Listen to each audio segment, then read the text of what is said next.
आज अपन 8.5 का question number 5 देख रहे हैं, क्योंकि कुछ विद्यार्थियों ने, कुछ दोस्तों ने इस प्रश्न को पूछने की मांग की। तो 8.5 का क्वेश्चन नंबर 5 जो कि दिया हुआ फलन है x upon 1 plus x tan x, लेकिन जब इसका अवकलन करते हैं तो अपने पास भाग नियम से थोड़ा सा डिफिकल्ट मान प्राप्त होता है। इसलिए अपन ये भी जानते हैं कि x की किसी भी मान के लिए कोई फलन उचिष्ट मान देता है तो उसका व्युत्क्रम उसी x के लिए निम्नलिखित मान देगा। इसलिए हम इस फलन को व्युत्क्रम के रूप में मानेंगे। ये एकमात्र इस टाइप का क्वेश्चन है कि इसे व्युत्क्रम के रूप में मान के हल करेंगे तो अपने पास आंसर आसानी से आएगा। तो माना इसका व्युत्क्रम फलन y बराबर ये, इसको यदि अपन अलग अलग करें तो दो पद हो गए हैं। अब हमें उच्चिष्ट या निम्नलिखित के लिए अवकलन तो करना ही पड़ेगा।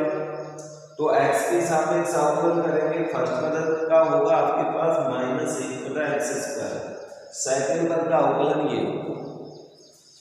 अब हम इसका उच्चिष्ट या निम्नलिखित सेकंड अवकलज की सहायता से ज्ञात कर देते हैं द्वितीय अवकलज परीक्षण से। तो द्वितीय अवकलन भी आप कर लीजिए अपॉन dx²। इसका पुनः x के सापेक्ष अवकलन करेंगे, आप भाग नियम से करके देख लेना आप। तो आपके पास आएगा +2/x³ प्लस sec² का अवकलन करेंगे तो 2sec x tan x,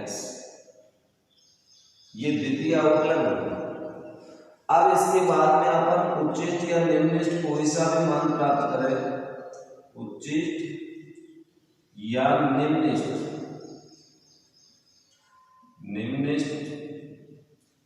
के लिए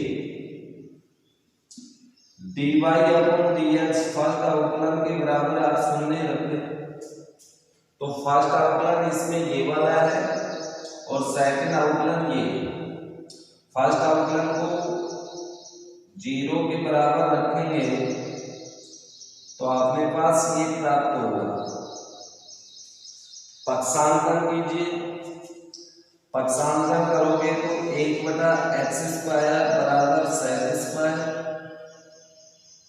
x या 1/x² बराबर 1/cos² x, या फिर इसको आगे हल करें अपन तो 1/x बराबर 1/cos x, या दोनों पक्षों की तुलना करें तो x बराबर cos x। यानी आपके पास एक क्रांतिक बिंदु प्राप्त होता है। अब इस क्रांतिक बिंदु पर अपन को ये जांच करनी है कि दिया हुआ फलन यानी व्युत्क्रम के रूप में माना है आपने, ये निम्नलिखित मान देगा या उच्चिष्ट। तो आप लिखेंगे x बराबर cos x पर d²/dx², द्वितीय अवकलन का मान, अर्थात x के स्थान पे ये मान रखना है। तो द्वितीय अवकलन आपका ये है तो 2/cos³ plus 2sec x tan x। अब शायद आपके दिमाग में ये आ रहा होगा कि इस x के स्थान पे मान क्यों नहीं रखा, क्योंकि ये तो एंगल है, आपको सिर्फ चर के स्थान पे मान रखना है और एंगल का भी चर नहीं होता। अब इसके बाद में 2/cos³ प्लस इसको हल कीजिए 2 × 1/cos x × sin x/cos x, या फिर इसको हल करें अपन तो ये सारे के सारे मान पॉजिटिव हैं। कोस का मान अपन x रखते हैं तो साइन का मान कुछ भी आए, लेकिन आएगा तो पॉजिटिव, इसमें कहीं नेगेटिव चिन्ह ही नहीं है। दिस इज है पॉजिटिव, और जब ये पॉजिटिव होगा तो निम्नलिखित बिंदु होगा, इसलिए x बराबर cos x निम्नलिखित बिंदु। अब ये निम्नलिखित बिंदु आ रहा है, लेकिन इस फलन के लिए अर्थात आप ये लिखेंगे, अर्थात x बराबर cos x फलन 1 प्लस x tan x बटा x के लिए निम्नलिखित मान देता है, निम्नलिखित मान देता है। लेकिन x बराबर cos x फलन, इस फलन का व्युत्क्रम कर दो, यानी व्युत्क्रम होगा x बटा 1 प्लस x tan x के लिए उच्चिष्ट मान देगा, उच्चिष्ट मान देता है। यही अर्थात इसलिए x बराबर cos x फलन fx के लिए उच्चिष्ट होगा, उच्चिष्ट बिंदु। यही अपन को सिद्ध करना था। This is a prove that, अर्थात सिद्ध हो गया। तो ये क्वेश्चन थोड़ा सा अलग टाइप का था, जिसे व्युत्क्रम में बदल करके अपन ने हल किया है। अब इसके बाद में आप देखिए question number next, question number 7। इसमें आपको ये सिद्ध करना है कि दिया गया फलन tan थीटा बराबर √p/q पर उच्चिष्ट मान देता है, अर्थात ये इसका उच्चिष्ट बिंदु है। उच्चिष्ट बिंदु हो या निम्नलिखित बिंदु, अवकलज के प्रयोग से अपन ये सिद्ध करेंगे। लेकिन अवकलज का प्रयोग करते हैं तो पहले x के सापेक्ष अवकलन करके क्रांतिक बिंदु लाना पड़ेगा। क्रांतिक बिंदु अपने पास tan थीटा बराबर ये आएगा, फिर इसे अपन ये सिद्ध करेंगे कि ये उच्चिष्ट बिंदु है। इसके लिए अपने पास अवकलज का प्रथम परीक्षण है, द्वितीय परीक्षण, लेकिन ऐसे क्वेश्चन को अपन अधिकांशतः द्वितीय परीक्षण से ही हल करते हैं। तो आइए इस क्वेश्चन को अपन हल करते हैं। पहले इसका अवकलन x के सापेक्ष जब अवकलन करेंगे dy/dx इक्वल, या दोनों फलन गुणाने हैं तो गुणन नियम का प्रयोग करना पड़ेगा। पहले अपन यहाँ पर साइन का कर देते हैं, या फिर इस पद को आप छोड़ दो, इसका अवकलन कर दें। साइन की पावर px को छोड़ दिया, इसका अवकलन करेंगे तो पहले घात का होगा q cos की पावर q-1x, लेकिन cos का करते हैं तो माइनस साइन भी होगा, साइन x। ये तो हो गया फर्स्ट, प्लस अब अपन सेकंड को छोड़ेंगे, cos की पावर qx। साइन का करेंगे अपन तो पहले घात का करना पड़ेगा, p साइन की पावर p-1x इनटू साइन का करेंगे तो cos x तो होगा, ये इसका अवकलन होगा। फिर आगे इसे सिंपल करें, चलो इन सबको गुना करेंगे तो चिन्ह तो माइनस आएगा।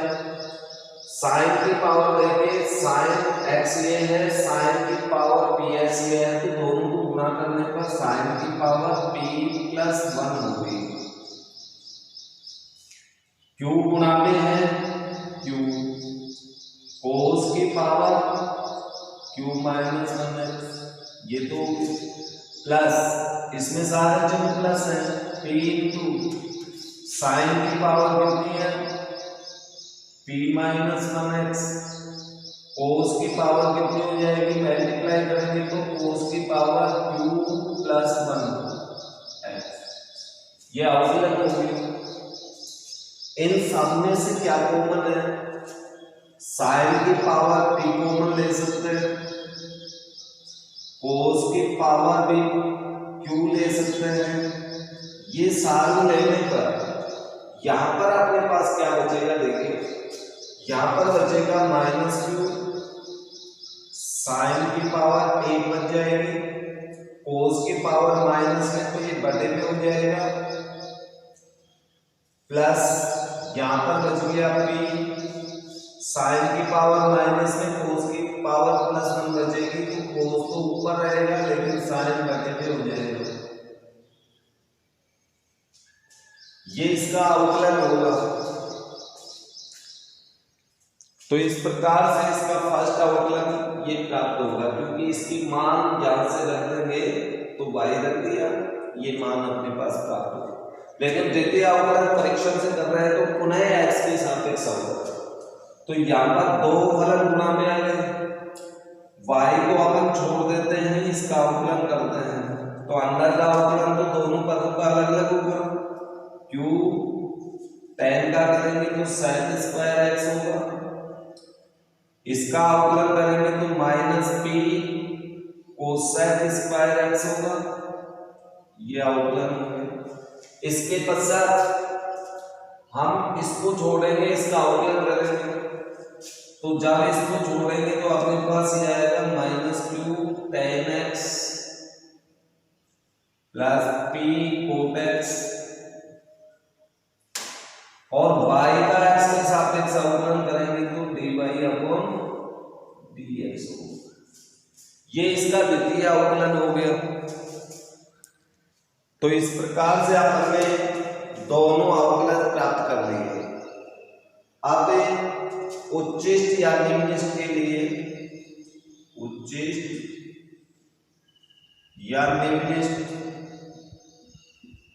निम्निष्ट के लिए उच्चिष्ट या निम्निष्ट मान जब अपन निकालेंगे तो dy अपॉन dx बराबर 0 लेना पड़ेगा, और dy अपॉन dx 0 रखेंगे तो पहले समीकरण को 0 के बराबर रखें, y into minus q tan theta tan x plus p को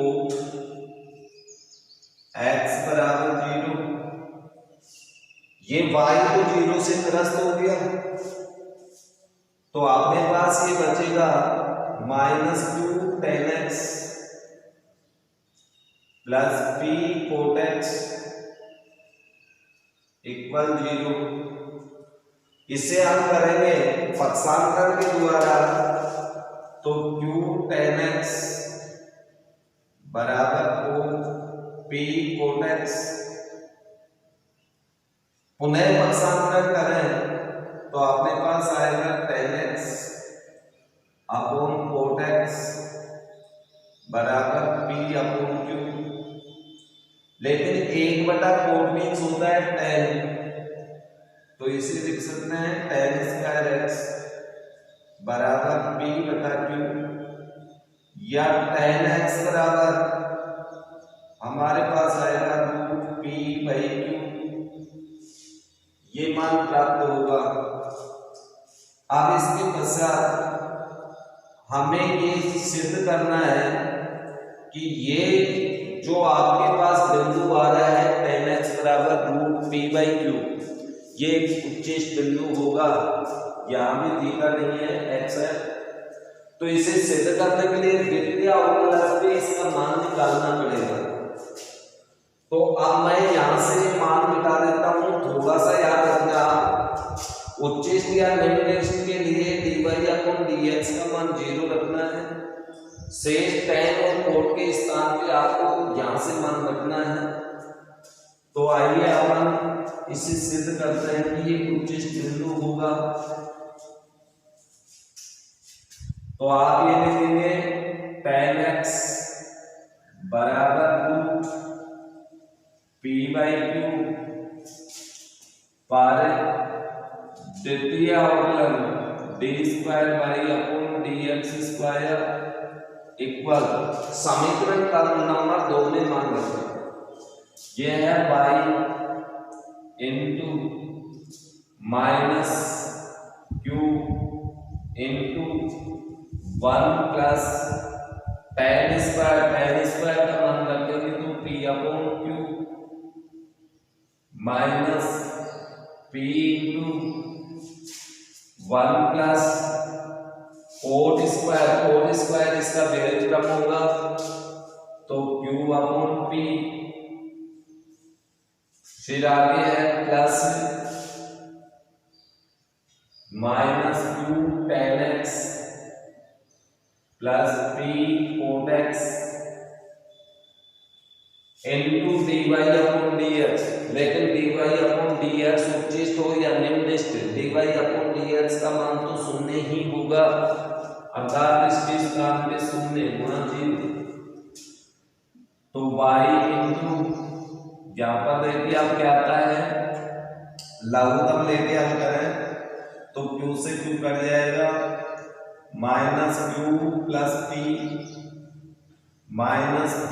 इंटू p से p कट गया तो p प्लस q, यही मान अपने पास बचा, ये सारा 0 हो जाएगा। y इंटू इसे हल कीजिए, minus q plus p minus q, p से p कैंसिल हो गया, माइनस का 2qy, अर्थात कुल मिलाकर के आपके पास नेगेटिव मान प्राप्त होता है, नेगेटिव। और जब नेगेटिव मान प्राप्त होगा तो बिंदु उच्चिष्ट होगा। तो अपन नीचे ये लिख सकते हैं, इसलिए tan x बराबर √p/q एक उच्चिष्ट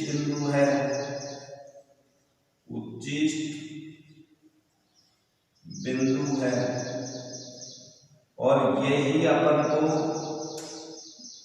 प्रूव करना था, सिद्ध करना था। तो इस प्रकार से अपन क्वेश्चनों में उच्चिष्ट या निम्निष्ट बिंदु ज्ञात करके उनको उच्चिष्ट या निम्निष्ट सिद्ध करते हैं। इसमें एक ना ध्यान देना, यहां कोष्टक खोलेंगे तो ये चिन्ह भी नेगेटिव होगा, और नेगेटिव होगा तो p से p नहीं घटेगा। कुल मिलाकर के आपके पास ये मान इस प्रकार से आएगा, y इंटू माइनस के 2p माइनस के 2q, और अब अपन सार में लेंगे तो आपके पास आएगा minus 2y into p plus q।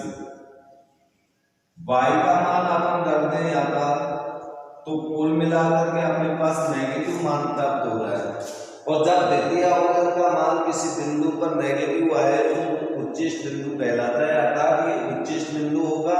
और यही अपन को सिद्ध करना था कि ये एक उच्चिष्ट बिंदु है। अब अपन आगे की ओर बढ़ते हैं। आगे है application of minima and maxima.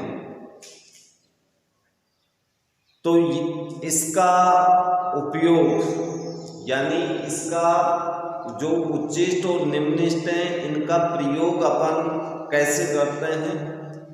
तो मैथमेटिक्स की विभिन्न शाखाएं हैं जिनमें इसका उपयोग किया जाता है। फर्स्ट में आता है कि प्लेन ज्योमेट्री, अर्थात समतल ज्यामिति के अंदर, सॉलिड ज्योमेट्री में भी अर्थात ठोस ज्यामिति में, समतल ज्यामिति के अंदर जो आपकी वक्र होते हैं, रेखा, परवलय, इस प्रकार की, और ठोस ज्यामिति में आपके वे आकृतियाँ आती हैं जैसे गोला है, शंकु है, बेलनाकार है, आयतनुमा है, इस तरह की ये आपके पास है। आयत तो आपका समतल में आएगा। तो इस प्रकार से ये दो क्षेत्र हो गए। फिर इसके बाद में आती है यांत्रिकी, मैकेनिक्स के अंदर भी इसका उपयोग किया जाता है, भौतिक शास्त्र में आप लोगों ने पढ़ा होगा। फिर इसके बाद में एक क्षेत्र आपका है इसमें वाणिज्य एवं अर्थशास्त्र, यानी कॉमर्स और इकोनॉमिक्स में भी इसका बहुतायत से प्रयोग किया जाता है। लेकिन विशेष करके अपन इन दो क्षेत्रों के अंदर इसका एप्लीकेशन करते हैं, यानी इन दो क्षेत्रों में इसका प्रयोग मैक्सिमा और मिनिमा से कैसे किया जाता है। जैसे आपको एक एग्जाम्पल के रूप में बताता हूँ, जैसे ठोस ज्यामिति अर्थात सॉलिड ज्योमेट्री के अंदर, जैसे मान लीजिए आपके पास स्फीयर है, गोला है, गोले के अंदर अपन ने जानते हैं कि एक त्रिज्या मात्र एक राशि होती है, शेष सभी कांस्टेंट राशि होती हैं, चाहे उसका एरिया ज्ञात करें, चाहे उसका वॉल्यूम ज्ञात करें, आयतन ज्ञात करें। लेकिन गोले से संबंधित आयतन के सूत्र और क्षेत्रफल के सूत्र आपको याद होने चाहिए। अब गोले के अंदर आपसे ये पूछा जा सकता है कि त्रिज्या के किस मान के लिए इसका आयतन अधिकतम होगा। अब आयतन अधिकतम हो रहा है तो फिर अपन को एक फलन बनाना पड़ेगा आयतन के रूप में, और त्रिज्या वहाँ पर वेरिएबल के रूप में होगा। अर्थात एक टाइप से इसमें जो क्वेश्चन आएंगे वो समस्यात्मक क्वेश्चन ही होंगे, और समस्यात्मक क्वेश्चनों में आपको फंक्शन खुद को बनाना पड़ेगा, और फंक्शन बनाने के बाद में जो आपको क्वेश्चन में दिया जाता है, जो राशि आपको दे रखी है, वे सब कांस्टेंट होती हैं, और सूत्र के अंदर जो राशियां अपन वेरिएबल के रूप में मानते हैं उनमें वेरिएबल एक ही होना चाहिए, शेष वेरिएबल को अपन लुप्त करेंगे। तो आइए इसमें किस प्रकार के क्वेश्चन हमें देखने को मिलेंगे और उन क्वेश्चनों को हम किस टाइप से हल करते हैं। तो यहाँ पर अपन एक एग्जाम्पल लेते हैं, 36 नंबर एग्जाम्पल देखिए। एग्जाम्पल नंबर 36 दिया हुआ है कि एक वृत्त के अंदर सभी आयतों में से वर्ग ही सबसे बड़ा होता है। अर्थात अपन वृत्त के अंदर, ये वृत्त है, वृत्त आपको दिया हुआ है तो वृत्त की जो भी राशि होंगी वो सब कांस्टेंट होंगे। जैसे वृत्त में त्रिज्या होती है तो त्रिज्या कांस्टेंट है। तो ये एक वृत्त है, इस वृत्त के अंदर अपन आयत बना लिए, लेकिन ये आयत बड़ा से बड़ा आयत बनाएंगे तो ये एक वर्ग के बराबर है। तो आयत का तो अपन को क्षेत्रफल निकालना पड़ेगा, अर्थात इसका क्षेत्रफल के रूप में आपको एक फलन बनाना पड़ेगा, और अपन ये सिद्ध करेंगे कि जब इसका क्षेत्रफल मैक्सिमम होगा उस समय इसकी लंबाई और चौड़ाई बराबर होंगे। लंबाई चौड़ाई बराबर होंगे आयत की, तो वो क्या कहलाएगा, वर्ग ही तो कहलाएगा। तो ये अपने पास सिद्ध हो जाएगा। अर्थात इसमें जो भी क्वेश्चन आते हैं बहुत ही इंटरेस्टिंग है, थोड़ा सा दिमाग आपको लगाना पड़ेगा, लेकिन थोड़ा सा आप अभ्यास भी करेंगे क्योंकि आपको इसमें थोड़ी सी कठिनाई महसूस होगी, बिल्कुल नया टॉपिक है। और यदि आप इस टाइप के क्वेश्चनों को हल कर लेंगे तो आपके अंदर एक कॉन्फिडेंस पैदा होगा, जिससे कि आप इंटरेस्ट के साथ पढ़ें और थोड़ा अभ्यास करें। तो यहाँ पर हमने आयत मान लिया, एबीसीडी वृत्त के अंदर एक आयत है जिसकी लंबाई x मान ली, चौड़ाई हमने y मान ली। लेकिन अपन जानते हैं आयत का जो विकर्ण होगा वो वृत्त के केंद्र से ही गुजरेगा, क्योंकि आयत का प्रत्येक कोण 90 डिग्री होता है। वृत्त के किसी भी बिंदु पर, किसी भी परिधि के बिंदु पर 90 डिग्री का कोण व्यास से ही बनता है। तो ये व्यास है। तो इस समकोण त्रिभुज में आप पहले इसका मान निकाल लेते हैं कि इसका व्यास कितना होगा। तो समकोण त्रिभुज ABC से पाइथागोरस प्रमेय लगा दो, पाइथागोरस प्रमेय। जब ये प्रमेय अपन लगाएंगे तो अपने पास AC बराबर ये आएगा √x² + y², या फिर यहां पर इसको अपन लिख सकते हैं 2r √x² + y², यानी 2r का मान प्राप्त हो गया। दोनों पक्षों का वर्ग करें तो 4r² = x² + y²। यहां से अपन y की वैल्यू निकाल सकते हैं। तो y बराबर अपने पास कितना आएगा √4r² - x²। इसे पक्षांतर करके y की वैल्यू क्या कर लेना, नंबर 1। अब इसके बाद में अपन देखते हैं आयत का क्षेत्रफल, क्योंकि हमें तो क्षेत्रफल के रूप में फलन बनाना पड़ेगा। तो a बराबर हम जानते हैं लंबाई गुणा चौड़ाई x × y, लेकिन ये क्षेत्रफल 2 वेरिएबल में रह गया, और 2 वेरिएबल में होगा तो अपन अवकलन किसके सापेक्ष करेंगे, इसलिए इसको 1 वेरिएबल में बदलना पड़ेगा, और 1 वेरिएबल में बदलेंगे तो y की वैल्यू याद रखनी पड़ेगी। यहाँ पर ये कांस्टेंट पद है, ये वेरिएबल है, ये चर है, ये अचर है, क्योंकि r तो वृत्त की त्रिज्या है और त्रिज्या तो कांस्टेंट है क्योंकि वृत्त को आपको दिया हुआ है। तो यहाँ पर अपन लिखें तो a बराबर अपने पास आ जाएगा x × √4r² - x²। अब ये अपने पास एक x चर का फलन बन गया। अब चारों तो आप इसका रूट हटा सकते हो, और रूट हटाओ तो ये फलन नया आएगा, यानी वर्ग करने पर अपने पास नया फलन आएगा a² x बराबर x² × 4r² - x², या इसको अपन नए फलन के रूप में ये लिख सकते हैं, इसे नया नाम दे सकते हैं, नया फलन। लेकिन ये जो नया फलन होगा ये क्षेत्रफल का ही होगा, अर्थात इसे अपन लिखेंगे px, ये नया फलन है। p मैक्सिमम होगा तो ये क्षेत्रफल भी मैक्सिमम होगा, p न्यूनतम होगा तो क्षेत्रफल भी न्यूनतम होगा। तो px बराबर अपने पास आ गया 4r² x²-x², ये नया पद है। लेकिन मैक्सिमम या मिनिमम ज्ञात करने के लिए अपन को इसका x के सापेक्ष, चर के सापेक्ष अवकलन करना पड़ेगा। अधिकतम या न्यूनतम के लिए हमें क्या करना पड़ेगा, p' बराबर 0, और p' का मान क्या करें तो यहाँ पर मैं लिख देता हूँ p' x के सापेक्ष अवकलन 4r² कांस्टेंट x² का करेंगे तो ये हो गया r²x, x की पावर 4 का करेंगे तो 4x3, यह अवकलन। और इसका द्वितीय अवकलन भी कर सकते हैं, क्योंकि द्वितीय अवकलन परीक्षण के आधार पर ही अपन सिद्ध करेंगे। तो p'(x), ये इधर लिख देता हूँ क्योंकि यहाँ जगह की थोड़ी सी शॉर्टेज है।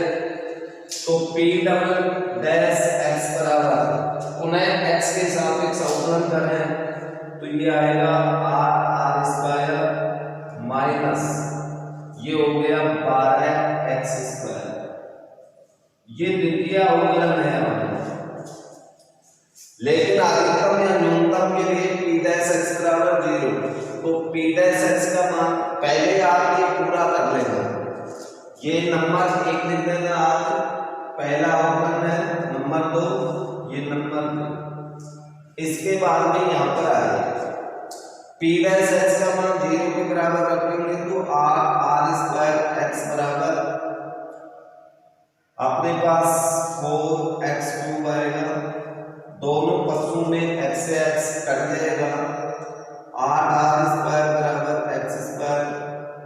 या फिर इसको हम करें अपन तो अपने पास x² बराबर 2r² या x बराबर √2r, r का ये मान प्राप्त, x का ये मान प्राप्त हुआ। अब हमें ये सिद्ध करना है कि ये उच्चिष्ट बिंदु है या निम्निष्ट बिंदु। तो द्वितीय अवकलन पर इसका मान ज्ञात करें, √2r पर d² या p डबल डैश √2r। तो ये मान आप द्वितीय अवकलन में रखो, r² माइनस 12 इंटू 2r²। जब x² का मान ये रखेंगे तो ये प्राप्त होगा, यानी कुल मिलाकर के माइनस 16r², जो कि एक नेगेटिव मान दे रहा है। इसलिए x बराबर √2r अधिकतम या उच्चिष्ट बिंदु, ये उच्चिष्ट बिंदु है और उच्चिष्ट बिंदु पर क्षेत्रफल भी अधिकतम होगा। अब अपन को उच्चिष्ट बिंदु प्राप्त हो गया x बराबर ये √2r, तो उच्चिष्ट बिंदु पर आयत का क्षेत्रफल भी तो अधिकतम होगा और अधिकतम क्षेत्रफल पर y का मान देखते हैं कितना आता है, तो समीकरण 1 में मान रखूंगा, तो √4r² माइनस यहाँ पर मान रखेंगे तो आपके पास आएगा 2r², घटाने पर अंदर बचेगा 2r², इसका रूट लेंगे तो √2r/1। इसलिए अपने पास x बराबर y बराबर √2r, दोनों मान बराबर है। जबकि किसी आयत की लंबाई चौड़ाई बराबर हो तो वह एक वर्ग होता है। इसलिए आप नीचे क्या लिखेंगे, अतः अधिकतम क्षेत्रफल पर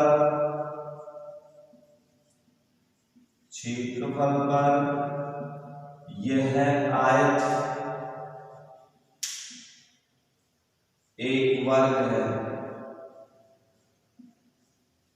क्योंकि हमने तो आयत मानी थी, लंबाई चौड़ाई अलग अलग मानी थी, लेकिन ये अधिकतम क्षेत्रफल पर y का मान भी लंबाई के बराबर आ रहा है।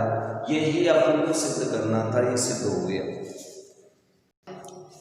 आपके पास इसमें इसी टाइप के क्वेश्चन आएंगे, थोड़ा सा दिमाग लगाना, थोड़ा सा दिमाग लगाओगे क्वेश्चन बहुत ही आसान तरीके से होगा, बहुत सिंपल है, लेकिन मेहनत ज्यादा करनी पड़ेगी।